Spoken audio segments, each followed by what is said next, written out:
everybody. I am super excited. This is Christine West, and welcome to the Emotional Dilemma podcast. I'm super jazzed about my guest today, wealth strategist Jerry Fetta, who came from Alaska, Big Lake, Alaska, which some of you listeners out there know exactly where that is, but some of you who don't, it's a wonderful, wonderful place, a part of the valley, which is about 2 hours north of Anchorage. But enough about Alaska and the geographics. Jerry, thank you so much for taking time out of your day to join me and to share you. So if you want to say hello to our listeners. Yeah, thank you, Christine. I appreciate being on today. Thank you for having me. Yeah, definitely, definitely. Now, I'm so fascinated about what you do with as far as building your own wealth company. But before we get into that magic, let's talk about you in Big Lake and your early beginnings. Do you mind sharing with our listeners what was life like for you in Big Lake? I mean, how did it start? Yeah, so I moved to Alaska when I was 5 years old. My dad was military. I was born in Helena, Montana. And, Montana and Alaska, there's a lot of similarities. The benefit is Alaska has no rattlesnakes. So, I'm good with that. I'm not a snakes guy, but I lived in Palmer for a few years, and then I moved out to Big Lake.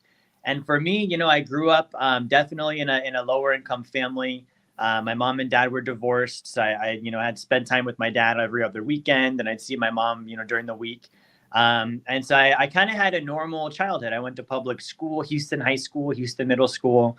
I did sports, and I never really thought I would become an entrepreneur. That was not something that I'd ever dreamed up as a kid. And so that was as I started doing life for me, I got very into sports. I got very into actually bodybuilding and personal training. Yeah. And I think for me, that's kind of where I set my hooks into the ability to control my outcomes. If I go to the gym and I exercise, I see a direct result, and I really liked that. So I like that. I like what you just said. I'm pausing you because it's very important for our listeners to hear. You control the outcomes. Yes. Yes. And from your view, let's talk about that, because many folks out there, some think that you cannot control your outcomes. Mm-hmm. From your view, let's talk about how you arrived at that. How did you figure that out? Yeah, so I would say, like, when I was in sports, this is Houston, we were not very good at it in my day. Now I think they won the state basketball championship a few years back, but in my day we were not at that level. So it was one of those things where I would work my hardest. I was constantly the fastest kid on the team. I would practice really hard, and then we'd go out and still lose. And so for me, that was very frustrating as a kid. And so when I did bodybuilding, I worked out and I saw the result and the benefit of my effort. And so, in life, there are things that, there's good control and bad control, right? And good control, if you think about driving a car, you've got to have good control, especially the icy road on the Glen Highway. You've got to have very good control. Yeah. And there's also negative control of, like, over controlling or not willing to let some things be. And so I think there are things in life that we can control. And there are also things in life that we need to leave uncontrolled. They're not things we're supposed to control. I can't control the sun, right? No matter how hard I try, that's not going to happen. But the things I can control, I like to identify those, and I like to figure out, like, what is the outcome I'd like? And if I reverse engineer the process, then that tells me step by step what kind of control I can exert to get the outcome I desire. Well, and I love that, because you also mentioned that, you came from, a family that you weren't born into this wealth machine. I mean, for listeners that are outside of Alaska, Big Lake is a very small community. You mentioned Houston. That's a very small community. Mm-hmm. And it's where you're sharing, because the environment that you were brought into didn't necessarily say, hey, we're rich, we're wealthy. No, quite the opposite. When I was 8 years old, all in the same summer, my parents got divorced. The house got foreclosed on. The car was repoed. On my dad's side of the family, we were living in a tent. At my mom's house, we were living in a camper behind someone's house with no water, no electricity. So I was a food bank kid, free lunch kid, ride the bus to school kid. And that for me, when you grow up in that as a child, you don't really think there's anything different, right? You're not maybe so Right. focused on the haves and have nots. So, my dad's house, honestly, I thought we were just camping. I didn't realize we didn't have another place to go live. But, as an adult, you look back on that and you kind of realize where you came from. And I think that's important because the average person, didn't graduate with an Ivy League degree. They didn't, get a giant inheritance. They didn't have, maybe the most wealthy family to bring them up and teach them the right ways. And I think if you would have asked me, at the age of, 17, 18, I'd actually quit on money. I was like, I don't think I want to do the money thing. Right. And that was kind of the result of my upbringing. But it changed for me when I started learning like how simple it was. I was always good at basic math, and even today you don't need to be if you can use a calculator. But I started to be, getting education on basic concepts. How do you get out of debt? How do you budget? Little things that I looked back on and I was like, man, if my parents would have known just these 2 or 3 things, life would have been very different. And so I think that's for me where I was like, this is something I can start to learn something about and do something about. Well, it's interesting you share that because I have a philosophy that often I believe that we're born into circumstances where our parents didn't give us, whatever it is that, and then all of a sudden we end up teaching it because of not having it. That, if our parents, like in your case, taught you how to budget or, accounting 101 or basic check, balancing your checkbook. Maybe that type of circumstance, you may not be, who you are now. I could definitely see that. I think necessity is the mother of all solutions, right? And so, if I didn't get taught about money, for me, whenever you don't have knowledge on something, you end up being potentially the adverse effect in that area. Yeah. And there's 2 types of responses to that. There's, I can go into apathy and not do anything, or I can say, I'm going to roll my sleeves up and figure this thing out. Yeah. Right. And I like to think that that's a bit of an Alaskan spirit. We're not people that are just like, we have down here in Florida, we have hurricanes, right? 100 mile an hour winds. And I remember February of 2021 or 2022, my brother texted me and you guys had the ice storms that year. Yeah. So I saw the KFC got blown down. The doors were frozen. Yeah. And this is just an example of that Alaskan spirit. I was texting someone in Florida and I was like, here we just have hurricanes, right? 115 mile an hour winds. I was like, where I grew up, they have 115 mile an hour winds right now. And also it's below zero. Yeah. And it's not called a hurricane. Yeah. But it's not called a hurricane here. No, but here it's a category 2 hurricane. It's a legitimate, we evacuate. And I'm like, the KFC just blew down. My brother is just going to turn the generator on. Like, that's Alaska. Well, yeah, and I agree with you because Alaska, I know for me, I've had to figure out a lot of things. And I get that because in the state of Florida, it's labeled, category 2, where here it's high winds. Yeah. And it's not so, what you're speaking about, windstorm, I can remember that very well, where literally I was outside with my dog because the fence blew away. So I couldn't let the dog out unattended. And the wind literally picked us both up off our feet. Wow. It was crazy. Yeah. Yeah. That's insane. Even just the phrase, my fence blew away. Well, that's happened multiple times. The Wizard of Oz here. But as far as in that spirit of, Alaska and how did you make your decisions to, you're going from this mindset of, hey, I'm camping with, my parents, we're living, here, there, to have that strong interest into what your relationship with money? Yeah. So I was a personal trainer, right? And so I worked at, the Alaska Club in Wasilla. And so I was the head personal trainer there. And what I loved about that was it was something I was interested in, but it also was an area where I knew I could help others.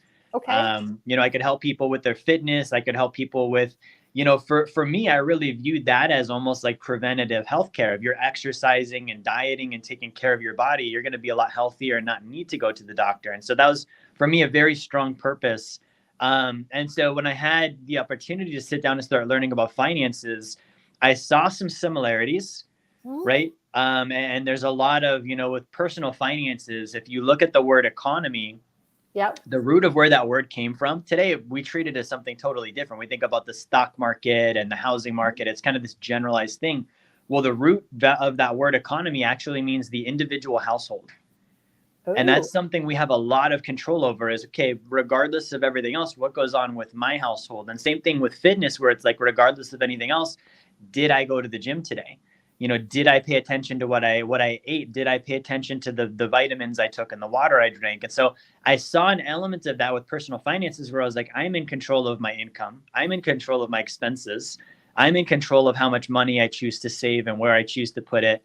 And that was something I really liked. And I think the other thing too is, I wasn't really brought up where I was, equipped for it. And there was maybe a little bit of that imposter syndrome at first of like, am I really the guy to be talking about this? But it was something where it's like, I know how to help someone, and if I know how to change a flat tire and I see someone on the side of the road with a flat, it doesn't matter if I'm a mechanic by trade or not. If I know how to help, I've got that instinct to stop and help. And I think that's really what made me dive into it so deeply is I was like, man, I've got solutions now that so many people need, financially. You can survey, there's credit cards and paycheck to paycheck and a lot of stuff going on with people where it's like, some very basic help, goes a long way. And I think that's really what turned me onto it initially. Well, I love that because I also bet, a couple of things I want to cover. I bet that you can relate better to people because of where you came from, as opposed to being that guy that was born into wealth, that, more had conditioning of like, well, why are you broke? Where you would have a little bit more empathy towards somebody to look at them and say, okay, they just don't know any better, as opposed to looking at it from a view of, being judgy or, a big fat jerk, an arrogant a-hole, right, that says, hey, well, why aren't you, where I'm at, or, get away from me. Yeah.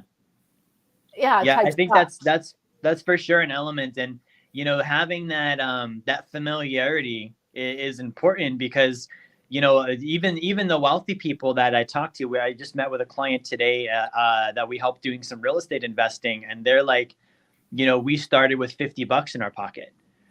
Right. And so even at the top levels, it's like, the idea of working hard and earning your way there is a lot more prevalent than, I was born with it or I inherited it. And so it goes on both sides where the person that's like, how do I become, wealthy? How do I build financial freedom? There needs to be more people out there that are, a Jerry Fetta that did start at the bottom and are willing to talk. Because a lot of times someone gets to the top and they don't want to share. They don't want to talk about how they got there. They want to keep the curtains closed, especially when it's money. It's very taboo. And I'm more like, no. We need to get more people here because that's a major solution for people. If we have more families that are doing well financially, that's a ripple effect in communities like no other. I love that because from my point of view, we're speaking a lot of psychology here. And it's very similar in the psychological field that we've been conditioned where we need to, be hush hush about where we're at. And if you came from, something, what you're speaking of, like, oh, that's bad. Well, it's part of being human. It's a human experience that you had and you grew from it, as opposed to looking at it as, oh, there's something wrong with Jerry, so we need to, label him as something like, right. Because back to your thing about control, I mean, that's the same thing in just basic psychology, that you can learn to control your thoughts. You can learn to control your emotions. You can't control other people, but by doing that, you're going to see different outcomes. Yeah, absolutely. And I think, with the labeling thing, especially, like, so much of success, in business and finance, it really is the decision to determine your identity, right? I want to be a billionaire. Well, first I got to be, I've got to be, and then the do and the have shows up later, right? But it's, do have. So that's a for sure thing. Yeah, we have the Yeah. same model, but from a different discipline. Yeah, absolutely.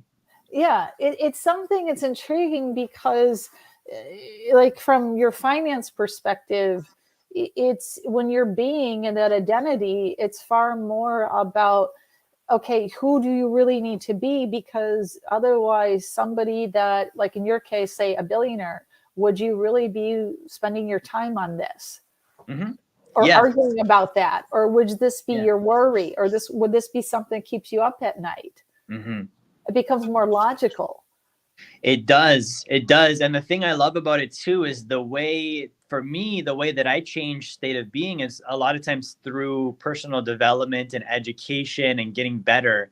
Right. And so if I want to be a billionaire, or I want to be a better parent, or I want to be a better CEO, or whatever that might be, I can go learn. And that's how I improve, is I study and I practice and I try. And that's, like you said, the human experience. That's just part of living. We should always be striving to do that in the areas that matter to us. So I think for me, like, my company is called Wealth Dynamics, right? And so the name of that represents wealth, abundance, and prosperity. And then we want that in all dynamics of life. We want that to be something in our family life and our physical life and our adventure, our fun, all of the stuff we do. And then it really just comes down to, well, it's not free to live that way. And that's why that becomes important, is how do I financially fund that? And then I start learning, okay, here's what I do, because not that money matters, these areas matter. And it just takes money to get these areas where I need them to in my life. Well, I love that, because it's teaching people how to think. Mm-hmm. And teaching somebody to think, so in just a simple terms of, okay, I want a better relationship and go on vacations with my family. I mean, that's a complex thing. Okay, Yeah. but I don't have the money. But how can I think about that these two things equate? Mm-hmm. And then how can I be that person that is having better relationships, better communicator, being more empathetic, but also how do I fund all this? Right. Yeah. And I think that's where, financially, it's easy to, if we don't have the education, it's easy to make the wrong decisions there. Like, I want to go on a vacation. I want to spend time with my family. Let me put that on my Alaska Airlines card. Yep. Right. And that's, a way to do it, but it's not necessarily the best way. And the best way is, okay, well, what causes the outcome with the least amount of damage, or the least amount of, negative effect. Right. And I think that's where the education comes in. A lot of times, people have that intention. Usually when I see someone that's not doing well with money, it's never on purpose.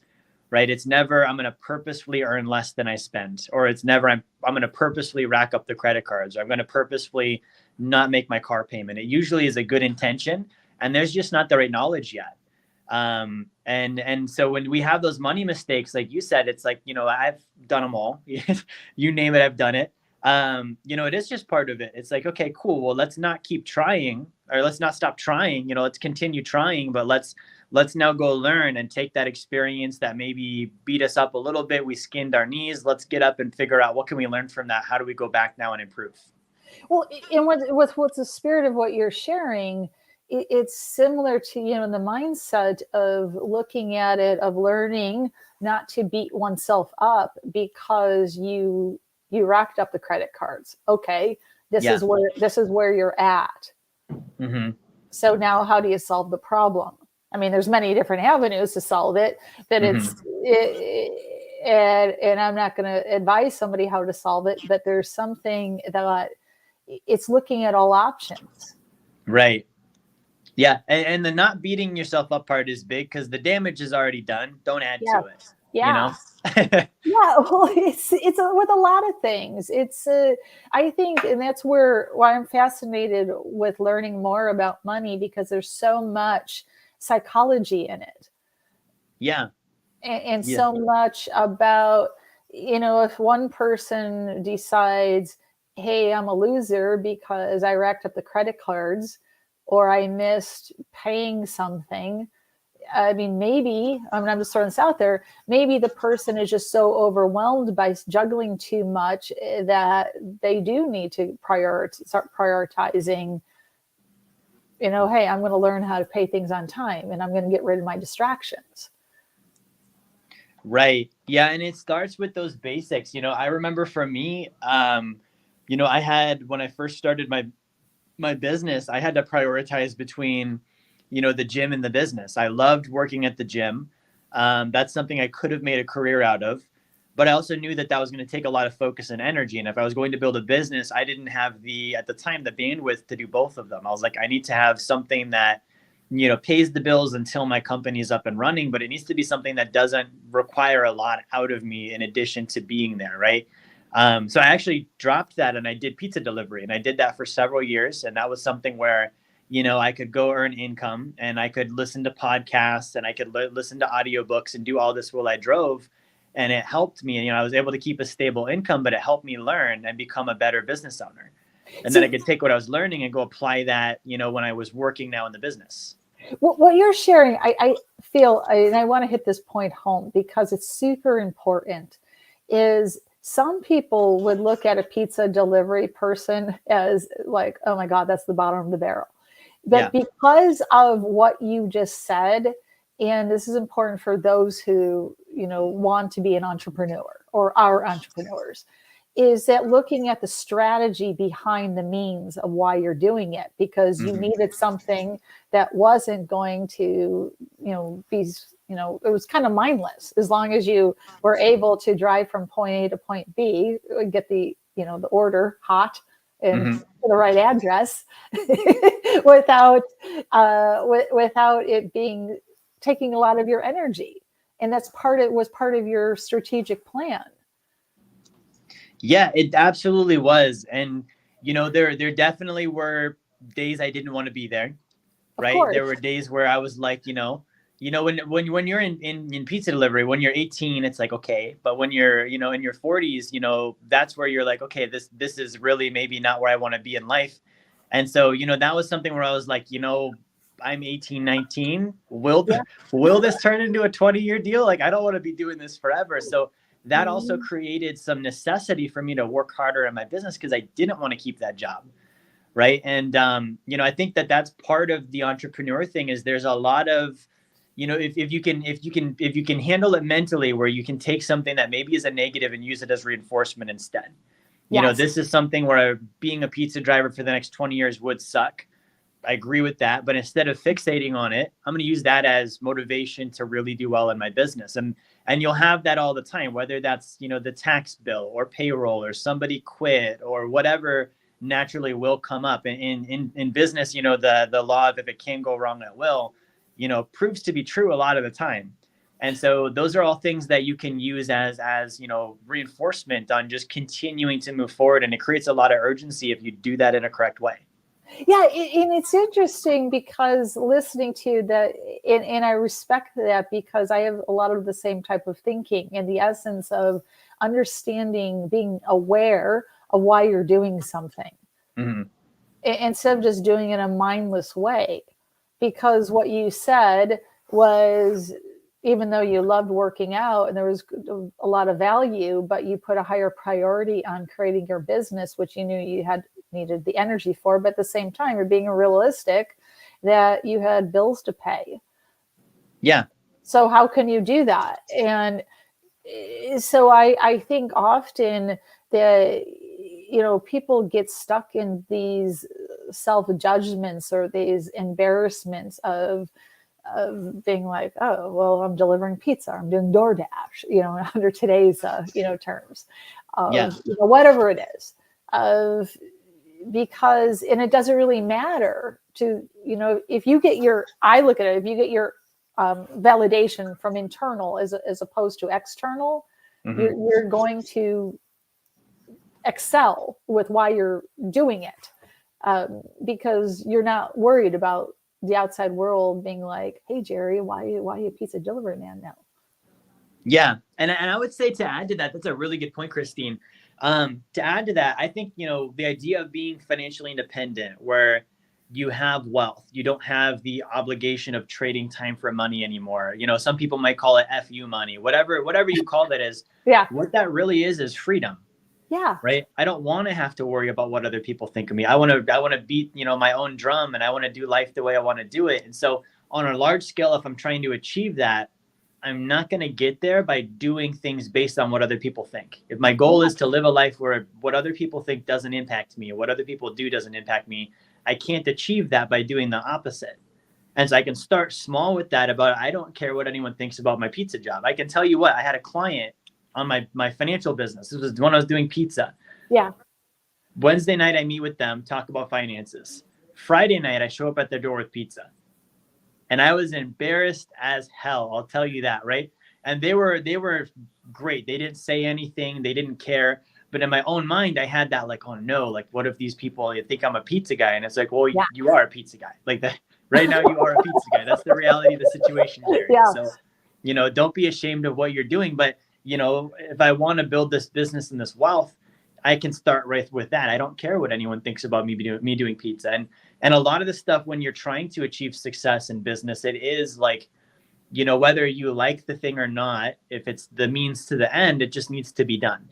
Right. And that's, within the realm of it being ethical and moral and stuff. Right. But it's like, within that boundary, if it's, I need to go work 12 extra hours in a week, by all means, that's what I need to do. If I need to work a pizza job to make it happen, by all means, that's what I need to do. But it's worth it because of where you're going and what you're building. And that's And as long as important. you keep that purpose tied in, it makes it very easy to overcome that. Yeah, and I like that you said that, because listeners, especially the entrepreneur, needs to hear that, because too often, the whole thing, which I don't believe works anymore, the fake it till you make it. Mm-hmm. I really believe being authentic, and it doesn't mean that you need to overshare with the whole world about, hey, I'm a pizza guy because of blah blah blah.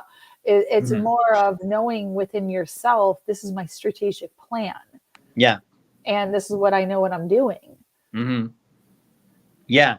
And I think, one thing that's different now than when I first started is social media, right? Yeah. And there's good and bad with that. But now you go on Instagram, you go on TikTok, someone pays $300, rents a Porsche, acts like they're doing well with business, and you don't know any better because you don't know that person. Right. And so for me, we didn't yet have that. When I was first getting started, Instagram just became popular. It was only pictures. Right. MySpace already went bye-bye. Facebook was pretty stable. But today, if you're on social media, like, let's say you are the pizza guy, or you're doing, phone book delivery or whatever it might be while you build your business, that transparency should be promoted. Right? Like if you have social media, share your story. Like you would be amazed at how many other people are doing the exact same thing, or they're inspired by you because they want to do the exact same thing. And me being okay with the fact that I'm a pizza guy, if I'm on Instagram stories, and they had it, 12 years ago when I started, I think the documentation of that process would have been, super helpful for people, but it probably would have been something that, built my business faster and gave me momentum. So like you said, you don't need to overshare, but also realize too, like everything you're doing can help someone. And anytime I'm introverted on like, what do people think of me and what do I think of myself? My solution is always to go focus on someone else. Instead of what do I think of, let me go help them instead. Let me go put my attention on them instead. And that pulls me out of this, feeling bad for myself, or maybe being embarrassed about where I'm at. Cause it's like, I don't have time for that. I'm helping people right now. So that's something that I think, if you're an entrepreneur today on the come up, don't be afraid to share where you're at. Don't be afraid to share the process, the progress, the wins, the losses. It helps you, but it helps other people as well. And I so agree with that. And thank you for sharing that, because when in the spirit of social media, I agree with you. It has its great points and it has its not so great points. And like when I was listening to you, I remember a couple years ago being out at the Grand Canyon, and there was this rock that these young people were climbing on, and it depends on the angle of the picture. It made it look like you were hanging from the cliff, but you Yeah. weren't hanging from the cliff. You were so safe, and it was just the angle of the picture. And it's just to remember that example of the Porsche, it doesn't mean that you really do have that wealth or that success or those great relationships. It's really about, you can be that staged, like at the Grand Canyon Rock, of saying, hey, look at me. And, Right. and so, and, I'd like to ask you, because I like in the spirit of what you said about, to get over your embarrassment or not feeling good about yourself from time to time, that you go help somebody else. Would you agree with that when you're helping somebody else, that your ups and downs, it makes you more valuable? It does. I think that that's the definition of value, what we produce for those around us. Yeah. And whether that's, something as simple as a parent with a child, right? There's an exchange of value there, right? The child brings love to the parent brings, mentorship and safety and security. And that's a valuable exchange that happens. And we may not commoditize that or think about that as a transaction, but it is an exchange, right? And Yeah. I think when we produce something that helps someone, that's the highest morale we possibly have. Like for me, that's when I'm the happiest, when I'm helping someone out and I know I did my best and I know that it made an impact. I get chills just talking about it. Like that's how good it makes me feel. So, I think that that is valuable. And I think that that's also the solution to feeling better, right? Like don't sit at home. Don't, scroll on social media. Don't go outside, go help someone, go do something. And that that extroversion, I think is what it's about. And that valuable exchange, like you mentioned, I think is what it's about. And that really is what a business is about. If I can do that on a small scale, like him or not, Jeff Bezos helps a lot of people. If you order on Amazon, that guy helped you, right? You got something you wanted and needed at a very low cost, as fast as possible. Maybe not as fast as possible in Alaska. I would say when I moved to the lower 48 and I was like, wow, things on Amazon show up the same day. It doesn't take 2 weeks. Yeah, I found that out too. Yeah, I'm laughing because recently being in the lower 48, I saw how a friend of mine ordered something the day before and it showed up where I was at the next day. Yeah, it's mind blowing. I've had the same night. I ordered the day and the same night it's there. And it just, how did they do that? Yeah, it is pretty fascinating. I want to ask you, as far as, because what's going through my mind to ask you that I think is really valuable for listeners to hear. It's one of my favorite topics, and because I feel that in today's world, vulnerability is very sexy, Mm-hmm. and being real and authentic. Mm-hmm.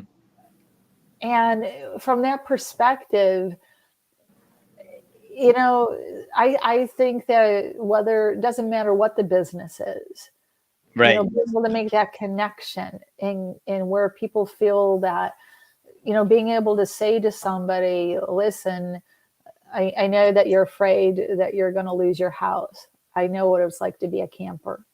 Mm-hmm. Yeah, I think that that definitely has value. And I think for me, like, firsthand, I'm very good at reading people. And so when I'm talking with someone where I'm the one being helped, right? If we flip it, I'm the one being helped, I'm the one being served. Whenever someone comes off to me as fake, where they're doing the fake it till you make it, or they're being superficial, or they've got that, where you can tell it's just not quite real. Right. I can always sense that, and I don't like it. And so I think that that's the thing to keep in mind, is that people can tell when someone's being authentic. They can tell when someone's being transparent. And so that's better for the business owner. Like if you want to be successful, the more authentic you can be, the better. And then also, like you said, from the standpoint of being able to show real empathy to someone, right? I've been in a position where we've had, the heat turned off, or we've had, I remember when I was, probably 11 years old, pouring a bowl of milk for breakfast and watching a bug crawl through my cereal, and the milk was sour, and being told, eat it anyways, we don't have any other groceries.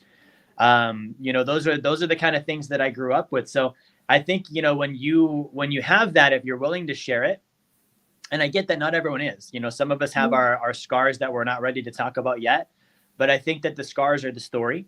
And that's something that, if you're able to share that, it gets someone else to see, okay, cool, I can do it too. And what you've been through doesn't make you who you are. It definitely is part of your story. And I think there's a lot of importance on using your story and sharing your story, but what makes you who you are is who you decide to be. Yeah. And if I'm secure in that, then it's like, yeah, I can talk about my past. I can talk about my ups. I can talk about my downs, and anytime I've done that, it's always been positive. Like I've never had a moment where I talked with someone and I was vulnerable about my story where they were like, wow, you're really messed up, dude. I've never had that yet. Usually they can relate, and usually it's a helpful experience for them. And it's for me helpful too, because I'm like, it's a bit therapeutic to tell someone, what happens and how it all came out and whatever else, happened in the past. So you feel more secure in what happened and what you're doing. You're helping other people. And I definitely think that authenticity is a big deal. I agree with you. And I love that the scar is a story. And, it's something that, for folks that are listening to us or listen to the replay, that, it's getting out of that self-judgment about, it's like, I don't know if you play cards or I'm sure you've played poker once in your life or twice. Yeah. That it's similar to, okay, these are the cards I have. Mm-hmm. What do I do? What do I do? Can I read the room? Can I have a sucky hand, but do I have more confidence than the rest of the players at the table? Mm-hmm. Can I read them? Right. Or do I doubt myself and do I cave because I have a sucky hand? Yeah. Yeah. And actually, it reminds me of a quote by Bill Gates. And, he talks about, he's obviously, reached billionaire status, but he says in America, if you're born poor, that's not your fault. And he says, if you stay that way, it is. Yeah. And it kind of comes back to we're all dealt a different hand. And like you've mentioned, being able to read the room and see, what do I have? How does that relate? What do other people look like they have? But I think also too, like part of it for me is when I was coming up in business, it was helpful to have one or two people where I could show them my cards and be like, this is what I have. What do I do? Right. And I knew that they weren't going to like take advantage of me or harm me. Like they would actually help. And I think that that's an important thing for someone to have where, if you go at it alone, you might be missing out on things you could be doing with your cards that you didn't know you could do. You might have the winning hand and have no idea. So especially if you're new at it, it's important to have, community mentors. And I think, people that have a track record, people that are successful, obviously, where that they're walking the walk and talking the talk, and they're winning in their own lives too. But if you've got someone like that, it's someone you can show the cards to, and they can say, hey, you can do this, this, and this, or you can do that, that, or that. Definitely don't do that. Well, and I agree with you. And one of our listeners, Casey, I agree with you. Being authentic is the pathway to success. Thanks for that comment, Casey. It's something, Jerry, you brought up something very important, is that it's also more fun if you can show the cards and have a mentor. I can remember, at times where, whether it's a new card game or, something that I'm a novice to. Mm-hmm. And it's so much more fun when somebody who is so much more experienced can say, hey, Christine, let me teach you along the way. And then the rest of the group playing the game is being patient instead of being that person that shows up at the table and say, oh yeah, well, I heard this game and yeah, I played it many years ago and yeah, let's just go. And then making a fool out of myself because I don't know what I'm doing. That vulnerability, that being authentic and being able to ask for help, for the help you need. Mm-hmm. Being able to say, yeah, I played this in my 20s, but I don't remember how to play it in my current age now. Yeah, I have played this game. It's, it's similar. Like, for example, games I grew up on was like the game of Operation or Monopoly or the game of life. Yeah. Yeah. But if you put, the game of life or Monopoly in front of me, I'd have to review the rules. Right. Yeah. I mean, the only one I can probably remember by heart is Operation. I mean, that one's easy. Just don't buzz the thing. But the rest of them, there's some technique to it. Yeah, I remember that too. But I'm bringing that up because, in the spirit of being vulnerable, it doesn't mean that you're putting yourself at harm's way. It's an invitation for others to help. Right. And I would say too, like, depending on where you're at with it, right? If it's something that just happened, then it might be a thing of help. But another thing to realize is if it's something that, is a while ago and you made it through, you already got yourself out of harm's way. Yep. Right. Whatever happened, and you're here now. You're okay. You're fine. You're still winning in life. You're still breathing. You're still taking steps forward. So, the idea of, I maybe don't share this because I'm afraid of being harmed. The harm already happened and you were strong enough to get through. So now it's more about sharing the strength and the resilience, and I had a mentor of mine, whenever someone would be, kind of, complaining or feeling bad for themselves or blaming a circumstance, he would ask them, are you bragging or complaining? I love it. I can't do this because my kids. Are you bragging about your kids right now, or are you complaining about your kids right now? I love it. And I think that's what it comes down to is with the scars. I think that's an opportunity to brag, and not in a negative way, but in a way of like, hey, this happened. I made it through. You can do it too. And I think being more vocal about that is what's needed rather than, being less vocal about it. And everyone's going to have their own comfort level with that. Some people might be like, hey, I just don't want to talk about this stuff. But, I think those that have the story and the strength and you're like, yeah, I lost a business and built another one, or, I failed. Like, I think Henry Ford failed dozens of times. The guy didn't even graduate high school. Yep. Right. Like you think about imposter syndrome. It's like, I don't even have a high school degree and I failed, time after time after time. And then in 2008, Ford was the only company that didn't need bailouts in the auto industry, right? Nobody was worrying at that time about whether Henry Ford had a high school diploma or not. Right.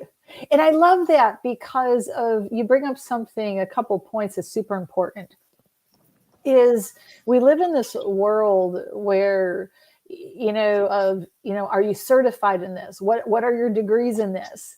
What are, how far is your education? And experience and the judgment on, well, okay, you failed at this, so therefore you're not successful.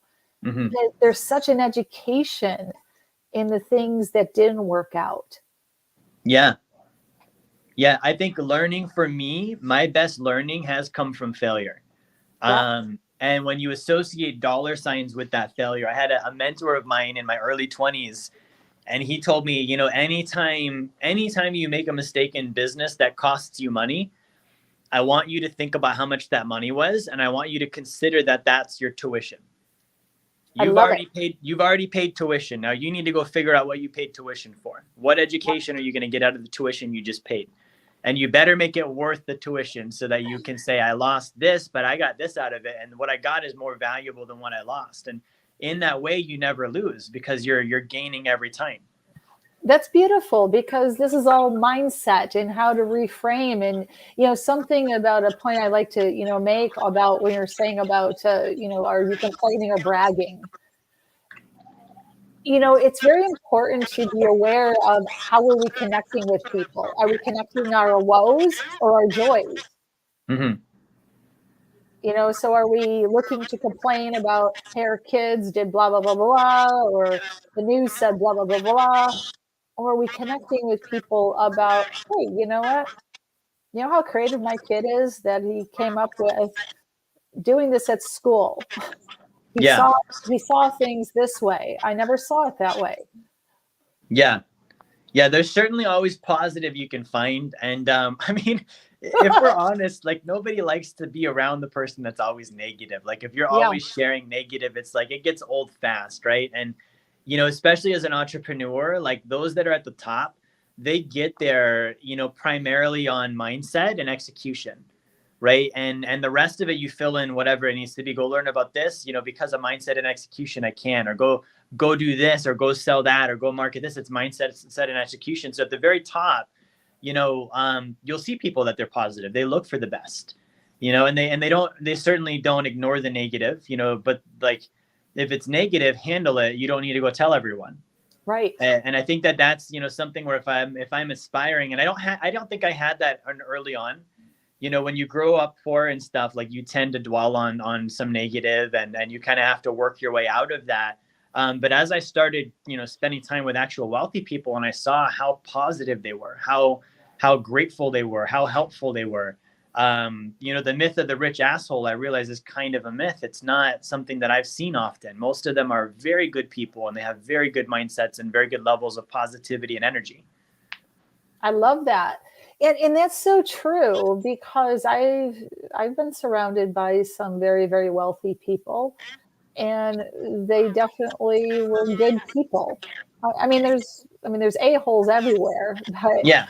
it doesn't necessarily mean that because they're wealthy that they're an a-hole. I mean, I've met people who are poor that are a-holes. Yeah. Yeah. And I think that's the thing about money Oh, did is I it, lose it you, Jer? just Oh, makes there you you are. more of who you are already. Right. So if I'm a good person, I think I'm back here. Yeah, I think money just makes you more of who you are already. And if I'm a good person, and I give money to a good person, they've now got resources to do good things, right? That's naturally what they're inclined to do. And if you give money to a bad person, someone that's got bad inclinations or evil purposes in life, they're gonna use money to display those and to execute on those ideas instead. So, it's a thing of like, I think more good people need money. Yep. I think, when we have, the bad people in the world that have the majority of the money, usually that's when things get messed up.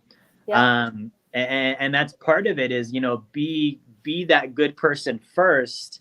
And then through that, you can figure out how to build wealth and get the money side of things. But, if you get money, it's not going to change you into a good person or a bad person. That's on you to do. And it's better that you do that before you have the money. I agree with that. I love that wisdom. So, switching gears a little bit, Jerry. So, tell our listeners about your company. What do you specifically do to help people? So that's a great question. We do 3 or 4 main things. So the first one is financial literacy, financial education, and what we teach is different than what you might see on TV commercials or from the big Wall Street firms, the large banks. We teach historically what have the top 1% of wealth actually done with their finances. And that came from me being a financial advisor, kind of on the traditional, more retail side of things, where I was doing a lot of the normal stuff that you would see every day on TV, or when you meet with the normal people with finances. And I would meet with wealthy people sometimes, and they were usually financially independent already, and they had zero interest in what I was offering. Right? They didn't want to know about the mutual funds and the 401ks and stuff. And so I started to happen enough times where I'm like, okay, sure, I went to Houston. Sure, I was a C average kid. I didn't go to college, but when something happens, I know that that's a pattern, and Okay. I need to go figure out why. Right? And I started studying, and I was like, okay, so the wealthy, they focused on certain things with their money. And it's not a lot of the normal mainstream stuff that we hear about today. A lot of the normal mainstream stuff we do today has only been around for 40, 50 years or less. Right? So we teach people the education, and the beauty in that system is you study old, dead, successful people. You can see their life from start to finish. Right? There's a very good biography that you can look at of like, okay, what did Andrew Carnegie do? One of my favorite wealth figures throughout history. And the reason I love him is he came to America, first generation immigrant, dirt poor, had to work at 11 years old to help his mom pay the bills.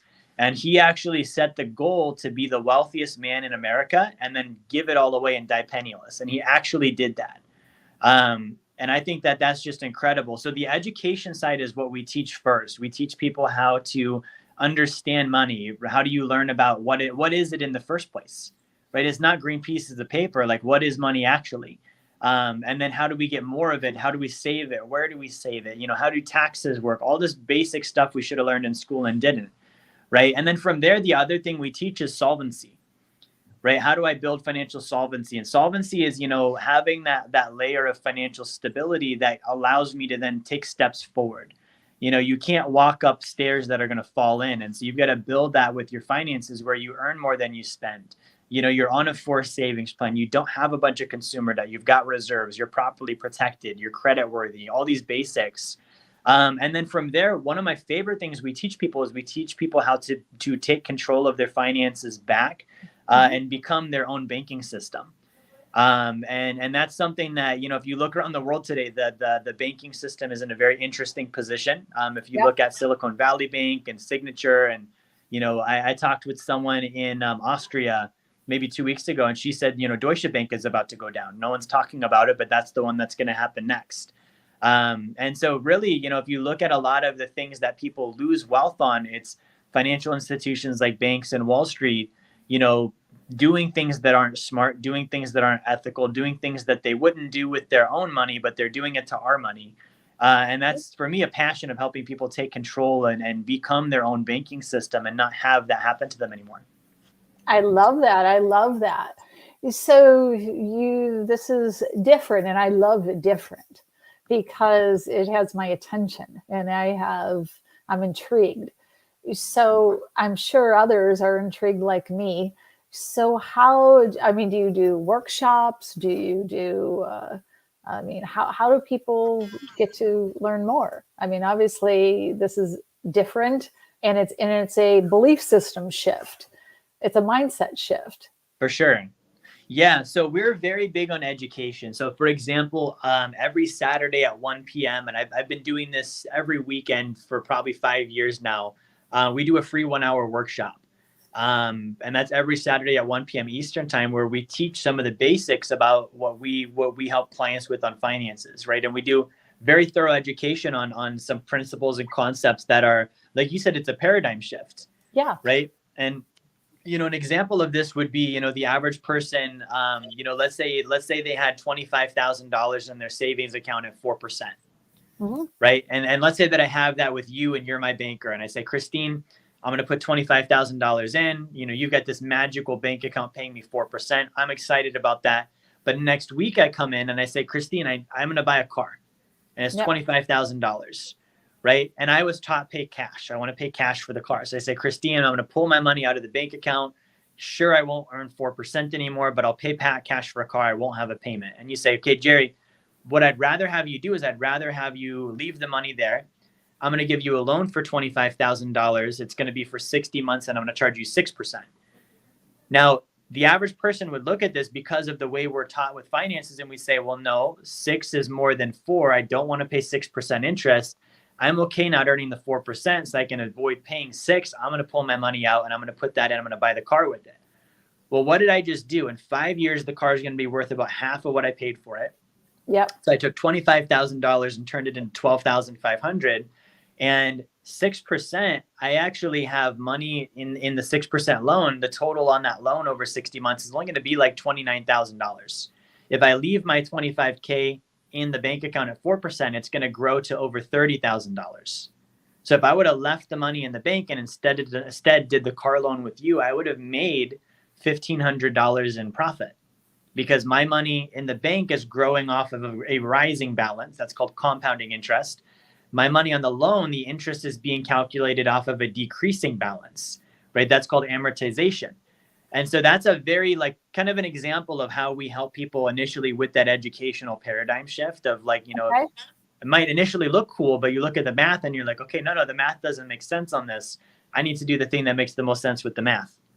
Well, and I love that because you're absolutely spot on that about people, and this is all of us, that if you're a person who, because I remember we're going to school. I mean, these types of things were not part of the education system. Right. These were things that, and I am going to say it, I'm being recorded, that a lot of the education system was really to condition us to be slaves to it. Right. So it's something, what you're speaking of is really about that freedom in how to think and to make better decisions. Mm-hmm. Yeah. And a lot of it happens through marketing. Very few people can understand the difference between financial marketing and true financial education. And I liken this to watching a McDonald's commercial on TV and thinking that now I'm educated on nutrition. No, they're going to tell me what I need to hear to go eat McDonald's, right? That's not nutrition. Right. So one of the concepts we teach is called the banking quadrant. And so for those of you that are saving money in a bank, you could even draw this out on a napkin. But, if you think about a quadrant, right, you've got the different corners here. And so the way a bank works is the depositor puts the money in first. We save money, we put it in the bank. Okay, the average person doesn't realize the bank, the reason why they pay us interest They'll pay us, on average, I think the national savings average rate on the high end is about 0.40% right now. The reason they're paying us interest is because they're actually borrowing our money. And so they're borrowing our money, the banker is, and they're loaning that to someone else. So the guy that goes and gets a car loan or a mortgage or a credit card, that's actually someone else's deposit. And the bank's playing the middleman, and they're putting the depositor's money at risk. None of the bank's own money. It's the depositor's money that's being put at risk. They're paying little to nothing in interest. And then on average, when you leave money in a bank, that bank is making 400 to 1,300% on your deposit in a 12-month period. And they're paying 0.40, right?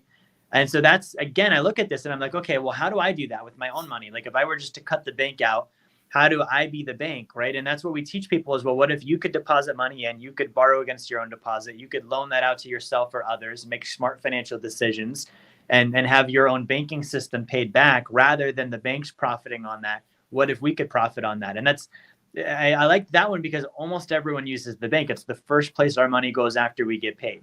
Now, it's not the place our money should stay. And so by changing one thing, which is where we put our money, it changes the outcome. Well, and I love this because, again, there's so much, belief, changes, looking at our thinking, looking at our behavior of this, because there's so many different things in our world that we're learning about that we're fed illusions that really weren't profitable for us. We are, products of the system to keep us products of the system, not be free to make our decisions. And this is fascinating. This is because it's something that for those that really, it sounds to me, for those who really want to have that responsibility, because freedom comes with a responsibility to make different decisions, to understand and say, hey, this is a good decision for me, my family, or for the goals that I'm, or the business that I'm, or that car, or that vacation. Right. Yeah. And that's, you hit it on the head. Knowledge comes with responsibility. Freedom comes with responsibility.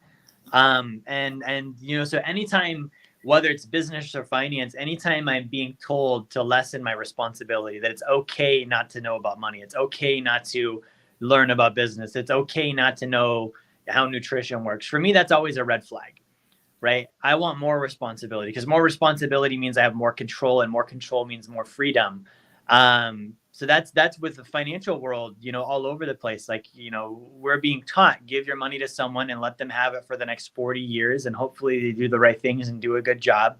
Don't know anything about it. Don't try and learn. Let the experts handle it. It'll all be okay. And if you look at the stats, it's not all okay, right? 8 out of 10 of us are paycheck to paycheck, right? If you survey, I think the last survey they did, only 33% of Americans feel like their investments are on track for retirement right now. Social Security did a survey, the Social Security Administration, out of 100 people, only 5 will be financially secure. So the statistics tell the story there. And it means that we need to go back to taking control. We need to be learning and getting our control back in on our finances. Well, and I love that because what goes so hand in hand with my passions of emotional intelligence, because that's why one is knows how to utilize their emotional literacy, then you're not getting played. So for example, if somebody's fearful, or if they have the blinder up to say, no, this guy, Jerry, I was told this is the way you do it. And, this guy's a crook. This guy, he's scary. Yeah. Yeah. And it's something that it takes courage to be open to something, that's so different than so many of us grew up with. Yeah, absolutely. A lot of our belief systems growing up go uninspected. Yeah. Right.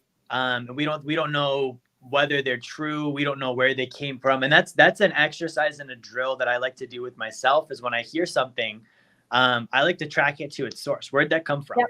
Yeah. And if I can't figure out where it came from, it's probably BS, right? Like it had to come from somewhere. And if it's like, well, I heard it from my mom and she heard it from her mom and they heard it from their grandpa and we don't know where it came from before that. It's like, I kind of want to know where it came from, right? I like to source my food. I also like to source my information. Well, yeah, because what we're talking about, it has so many different things, whether it's your financial health, your emotional health, your mental health, your physical health, that, another topic, of looking at it is saying, okay, well, this is the only route to healing. This is the only route to healing your money. This is the only route to healing your body. Mm-hmm. Because there's so many different things of exploring our beliefs. Because, because it sounds like you like history. It's very similar. If I look at, say, for example, in the 1800s, how, natural medicine was the way to go. It wasn't until Westerners came over and said, no, this is our way of doing it, and then set things back. Mm-hmm. So they started resetting the belief system about how we did things. Right. Yeah. And it's funny because, medicine, for example, a lot of that was commercialized. Yes. we have it, where corporations got involved and, yes. If you say something enough times and say it loud enough, it can suddenly become the truth. Well, yeah. It's something that is interesting. When I was studying in my doctorate, when I took a social psychology class, it was so intriguing to study the depths of Hitler, because that was when it was really learned about saying something over and over and over about how Hitler got the Germans to hate a population. Mm. And nobody challenged the belief system. And that was the era with, the rise of the pharmaceutical companies. Yeah.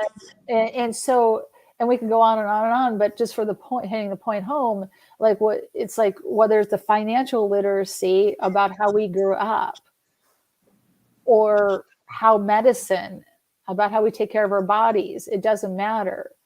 But this is just fascinating. But Jerry, I know that we've been at this for a little over an hour, and I can go on and on with you because this is fascinating.